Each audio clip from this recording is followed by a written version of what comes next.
So this is what the brass casing looks like when it's ejected from the SR1911. Not every single case, but an awful lot of them look like this. And you can see that ding, and it's, pretty severely dented on the case mouth. And if I turn it this way for you, you can see how flattened it is. And, almost pinched. You can see that there's a right at the edge there, there's a definite fold in the brass. Some of these are dented so badly that, again, my resizing die won't even bring them back into shape well enough that I would be comfortable to reuse them. So I've had to throw some cases away, which I hate to do because it's like throwing money in the trash can. But here's what I've noticed. Now this one is Blazer brass, factory ammo, Blazer brass, certainly not a plus P, and certainly not a hot self-defense load. This is a target load, and that's what we have. Now some of the others are, for example, let's let this focus. There we go. You see a slightly less pronounced ding, but still, believe me, it's still there. This is a just an opinion load. This is a hand load. You can see this is a Starline brass. That's kind of a dead giveaway, isn't it? But again, flattened out and crimped almost. Pinched. Then we have, where am I? Here we go. Then we have PMC. This was PMC 185 grain hollow point. PMC bronze, 185 hollow point, copper jacket. And this has a little bit, you can see right here at the 6 o'clock position, has a little bit of a flat spot, a little bit of a ding, but not much. This is right there. You can just see where I catch it in the light. These were the cases that were among those least affected. So probably, I'm guessing, relatively low charge. And then the case, let me get back over here.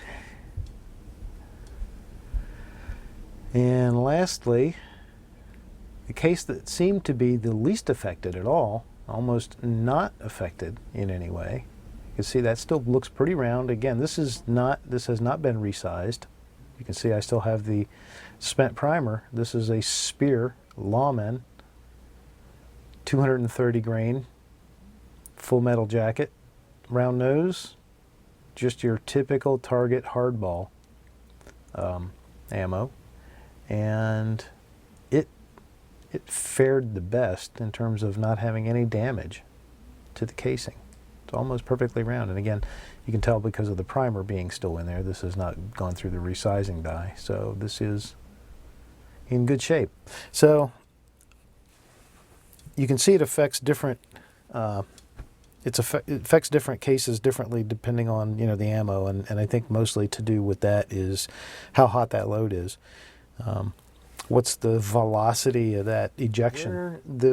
Where this damage is occurring is right in here, right in this area where the tip of my punch is pointing, and you can see that there's a mar on the stainless steel. Now when I get done, this gun is clean.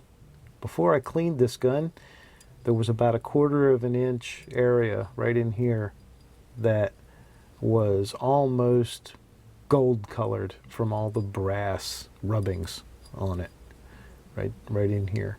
But it's actually started to leave a little bit of a wear mark on the actual lower lip of the ejection port. So, again, your first thought might be, well, you need to relieve that ejection port, have a gunsmith take take some steel out of that. And that's possible. Might be able to cut a little relief in there and polish it up nice, and maybe that would make that problem go away. There's a couple other pieces. You know, another person might say, well, duh, you kind of just pointed out that hot ammo is really the problem, so quit using hot ammo.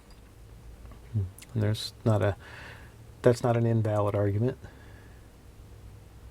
But there's another piece to it, and that is,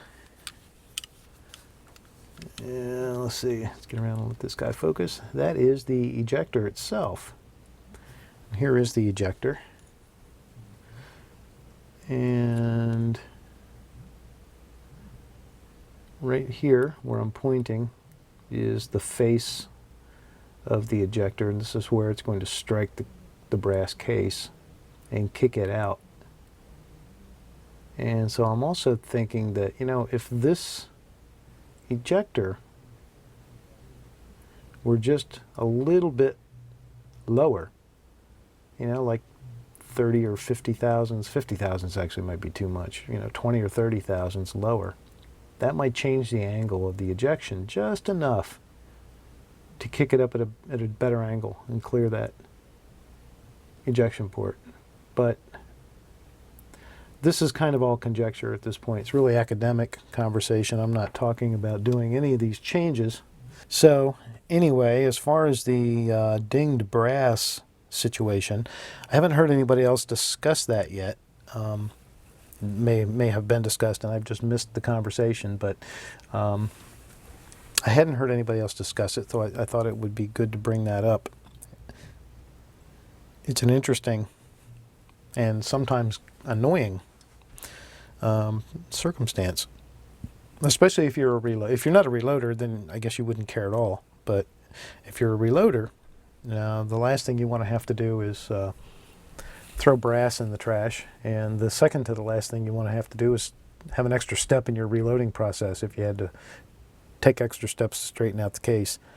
And you know, you also don't want to wear out any parts of the pistol. So if the ejection port is interfering and you're striking the ejection port with every single ejected case, then I don't care if it is stainless steel against brass, eventually it's going to start to wear and show a area of wear. So interesting. I would like to hear other people's experience, if anybody else has experience with this, what your theories are, or if you've actually spoken with anyone of expertise, like a gunsmith or anyone like that, what the opinion is, what people think. But at the end of the day, if you've got a gun that'll shoot groups like this, maybe you don't mind a little bit of dented brass.